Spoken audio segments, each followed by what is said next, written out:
अखिलेश की पार्टी का वो नेता कौन है जिसने पेपर लीक का बनाया था तगड़ा प्लान। डीजीपी खुद सेंटर पे आए, पुलिस वालों को कहा जो करेगा पेपर लीक उसे कर देना ठीक। 2 दिन में परीक्षा में 4 गिरफ्तार, व्हाट्सएप पर QR कोड भेजकर कर रहे थे खेल।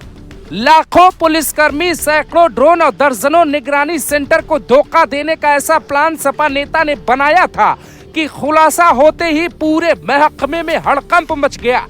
हैरानी की बात ये थी कि यहाँ भी साजिश का आरोपी सपा का नेता ही निकला। अयोध्या के बोईद और कन्नौज वाले नवाब की तरह समाजवादी पार्टी के एक और नेता समाज का दुश्मन निकला जिसका नाम है यासर शाह। यासर पर ऐसी धाराएं लगी हैं कि नए नियम के मुताबिक 1 करोड़ का जुर्माना लग सकता है, घर पर बुलडोजर भी पहुंच सकता है। FIR और गिरफ्तारी की बात तो आप छोड़ ही दीजिए, सपा नेता यासर शाह पर ये आरोप है। यूपी पुलिस की परीक्षा शुरू होने से कुछ घंटे पहले कई ग्रुप बनवाए गए, पेपर लीक की अफवाह फैलाई गई, अपने लोगों के जरिए QR कोड भेजकर उनसे पेमेंट करने के लिए कहा गया ताकि परीक्षा देने वालों को बेवकूफ बनाकर लाखों करोड़ों की कमाई की जाए और योगी सरकार को बदनाम की जाए। यानी यासर शाह का प्लान युवाओं की किस्मत से खिलवाड़ कर करोड़ों की काली कमाई करने का था।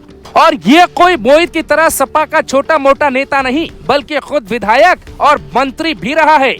कौन है यासर शाह? साल 2005 में बहराइच के जिला परिषद चुनाव से सियासी पारी की शुरुआत की। साल 2007 में नानापार सीट से नामांकन फॉर्म भरा, बाद में चुनाव नहीं लड़ा। साल 2012 और 17 में यासर शाह बहराइच की मटेरा सीट से विधायक भी बना। अखिलेश यादव की सरकार में बिजली, कोयला और परिवहन राज्य मंत्री की कुर्सी तक संभाली। पिता डॉक्टर वकार अहमद भी अखिलेश यादव के सरकार में मंत्री रह चुके हैं। मतलब यासर शाह का सियासत से पुराना नाता है।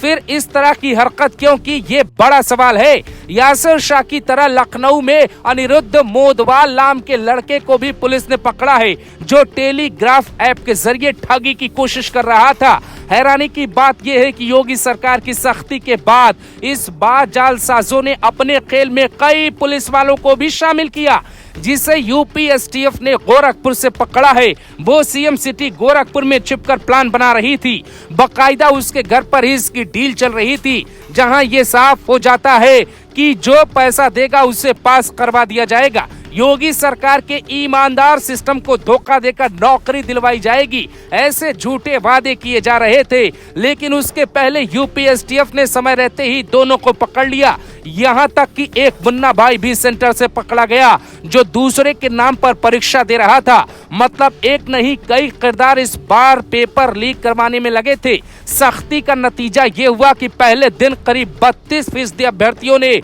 परीक्षा ही नहीं दिया, जिनमें से कई ऐसे थे जिन्हें अपनी पढ़ाई से ज्यादा जालसाजों पर यकीन था। भर्ती बोर्ड की ओर से जारी किए गए आंकड़ों के मुताबिक पहले दिन करीब 9,60,000 अभ्यर्थियों ने परीक्षा में शामिल होना था।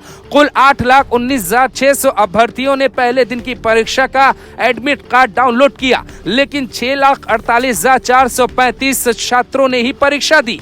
इस हिसाब से कुल 32.45% अभ्यर्थियों ने परीक्षा छोड़ दी। इसे अखिलेश यादव सियासत बता रहे हैं, लेकिन कानून के जानकार बता रहे थे कि ये सारे ऐसे लोग थे जो संदिग्ध थे, लेकिन छात्रों की शक्ल में उन्होंने भर्ती के लिए अप्लाई किया था, जिसे लेकर यूपी की सियासत में अलग हंगामा मचा हुआ है। अखिलेश यादव खुलकर ये कहते हैं कि बीजेपी राज में सबका भरोसा उठ चुका है, वो परीक्षा देने पहुंचे ही नहीं छात्र। फिर सवाल ये है कि आखिर 8,19,000 लोगों ने एडमिट कार्ड क्यों डाउनलोड किया? क्या वो परीक्षा सेंटर पर दिखी सख्ती की वजह से परीक्षा देने नहीं गए, या उन्हें इस बात का आभास था कि वो पास ही नहीं होंगे, इसीलिए परीक्षा देने का कोई मतलब नहीं? इस बार हर सेंटर पर ऐसी सख्ती थी कि तस्वीरें देखकर नकल माफियाओं के होश उड़ गए।